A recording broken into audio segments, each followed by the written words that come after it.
podcast in Vegas. Thanks for having me. Good. How have you been? What have you been up to for the first couple of days?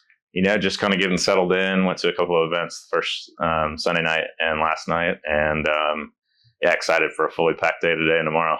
Nice. What's the biggest thing you're looking forward to next couple of days besides this? I think just anytime you get a chance to be with people in person. We spend so much of our life on Zoom in these 30-minute increments to get like a little more quality time, hand to hand, shake people's hands, look each other in the eyes directly. I just look forward to that. I think it's there's so many great things about being, totally distributed and being able to meet with so many people in a day, but to actually spend that time in person, I think it just really helps you build more of a relationship. How are you bearing and coping with the heat? Surviving. Yeah, no, exactly the same. I'm not really leaving the building, just staying in the air conditioning as much as possible. Yeah, absolutely. Well, look, with all guests, we take it back. So tell me a little bit, like you say, how you kind of got into the cyber industry. You've got a very interesting background from the last time we spoke, so I'd love to hear a little bit more about that. Sure. Yeah. So I started working in data breach litigation in the early 2000s. So this was some of the first data breach litigation that we had in the United States. It was all before the Federal Trade Commission. But essentially, for 20 years, I've done data breach litigation, privacy law, cybersecurity law, and really lived through a lot of what I call long tail consequences with my clients, seeing all the bad missteps that can lead to bigger and bigger issues for companies after an incident based on how they handle it. And then also feeling from a legal and compliance perspective, we were seeing more and more scrutiny for companies as to how they handled incidents. We now have over 250 plus global laws. And now we even have personal liability, but not only for the CISO, but also the CEO, CFO are on the hook now. And so there's just a lot of need to have that process more buttoned up, have it as much of it automated as possible, and really help companies show to the world when they handle an incident, they're doing it in a really responsible, efficient way. And so that kind of drove me to start BreachRX. Perfect. So talk to me a little bit about BreachRX. Like, what is it you guys do? Obviously, from your law background, that kind of gave you the founding idea to create what you do. Yeah. So it's an incident response platform that guides an organization from the very beginning of an incident through to the end. So end to end of an incident, but it's not just the security team. It's how all the different teams are involved. So you have security, legal, comms, executives, business units, etc.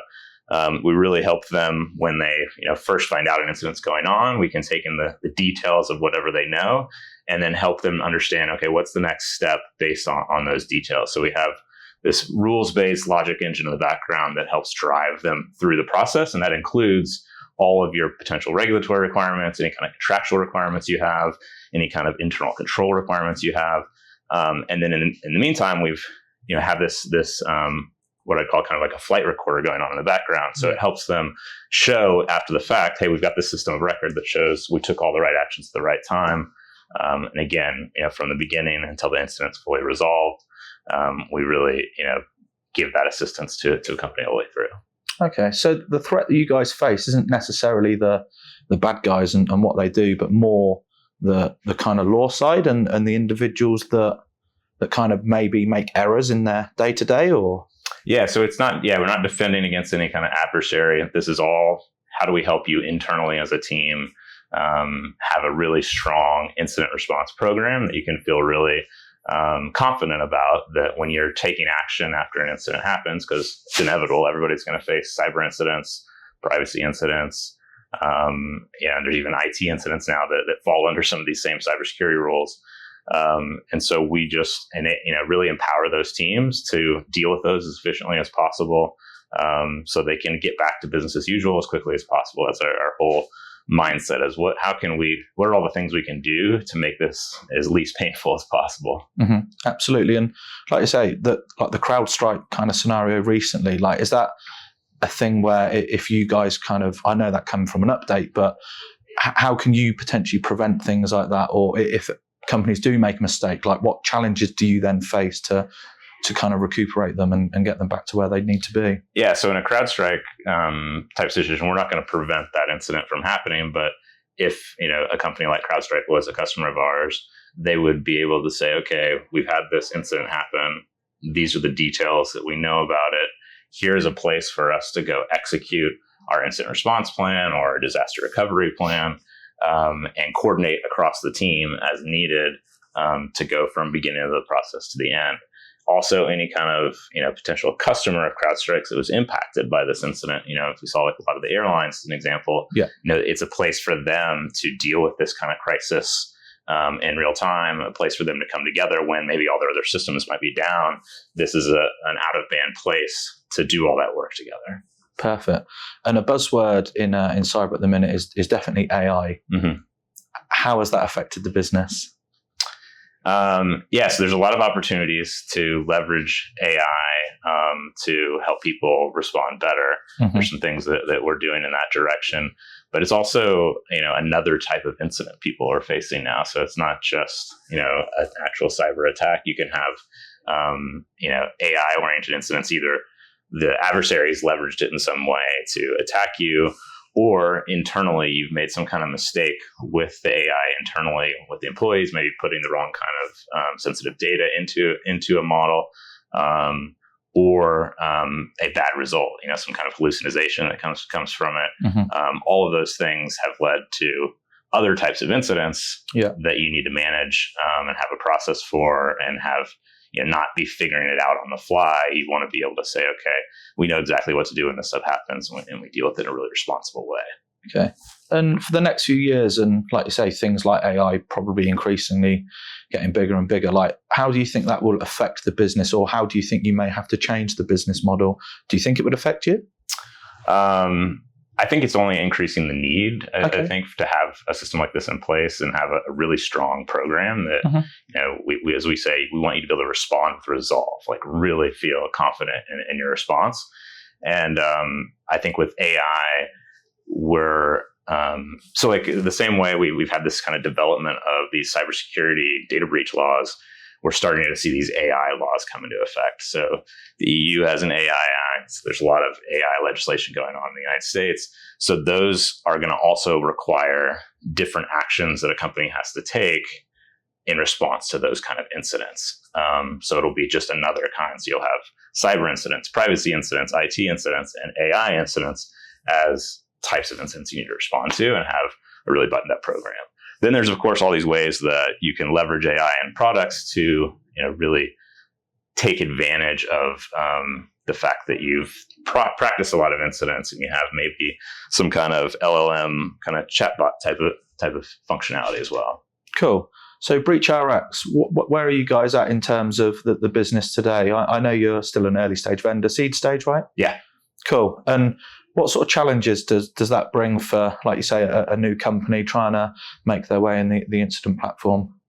I think as an early stage company that's bringing a new technology to market, one of the biggest challenges is always educating the market that it exists. Mm-hmm. So, in our case, a lot of times companies have, got an incident response plan on paper. Maybe they've done a tabletop exercise where an outside vendor, like a law firm or a forensic firm, comes in and runs them through a practice exercise. Those tend to be kind of more like thought exercises where everybody's kind of just in a room and you're saying, okay, if this is the scenario, how are you going to react?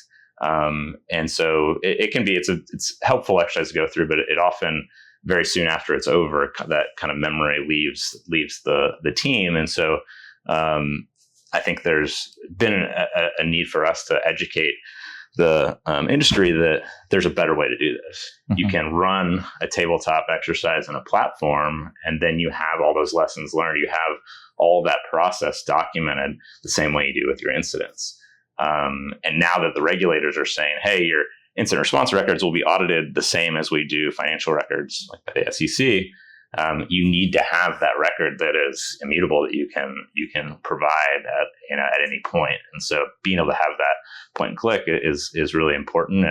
And but people don't realize it exists until you expose it to them. So mm-hmm. I think that's one of the challenges you face is just getting the word out that, hey, there's a better way to do this. And we've done it in a really thoughtful, systematic way. Absolutely. So look, you created this platform and identified the threat. One question I want to know, like how big is the threat to, like you said, these law firms out there for what you guys do? threat to the law firms. I'm not sure if I quite follow what you mean. So in terms of the solution you guys provide, Yeah. like how big is the threat for, so incident platform, for example, Yeah. you guys are protecting and making sure they have a very, very good incident sort of process. Yeah. How big is the threat that every day these companies are facing? Oh, yeah. I mean, if you're the bigger and bigger company, the higher and higher volume of regular incidents you have. I think the general public hears about the big mega breach in the news. Okay, millions of records exposed in whatever, bank, health, hospital, whatever. But the reality is that most companies of any scale are experiencing regularly small incidents all the time. Something as simple as a lost laptop with customer data on it, or a misdirected email with a customer list on it.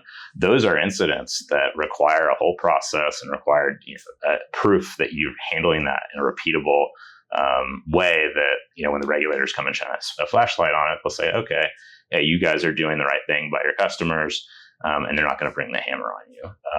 So I think there's really the need for any modern business today in this digital world to have a really good incident management program in place. But certainly once, you cross over 1,000 employees or more and you get, into the very large enterprise, you have to have a very sophisticated and mature program. Otherwise, it's going to lead to a lot of pain. Yeah, absolutely. Yeah. I can imagine. I'll flip the question slightly. We've obviously gone into a lot of challenges and how you guys protect these businesses, but what sort of benefits of a seed stage vendor that is out there and is educating individuals, like name me the top sort of 2-3 benefits that you come across for using our platform? Yeah. Yeah. So there's, certainly with any incident, there's the potential liability in this long tail. So there's litigation that can come from the regulators themselves, it can come from the consumers, there can be class action, shareholder lawsuits. All of that is a potential consequence for an incident not handled well. And then there's just the cost of responding to the incident that gets quite expensive because a lot of companies aren't fully prepared. There becomes a heavy reliance on pulling in outside vendors, at the spur of the moment when, pulling somebody in on the clock to do that kind of work, very expensive resources, whether it's law firms or forensic firms. And so the more you can streamline that process and kind of have a really guided approach, the less that those teams, you're still going to use those teams, but they're not going to have to be doing all the kind of project management and kind of going all the different directions that they might go if they don't have a real focused process. And so there's tremendous cost savings, not just from the potential liability you're avoiding, but also the actual direct costs you experience when you go through an incident.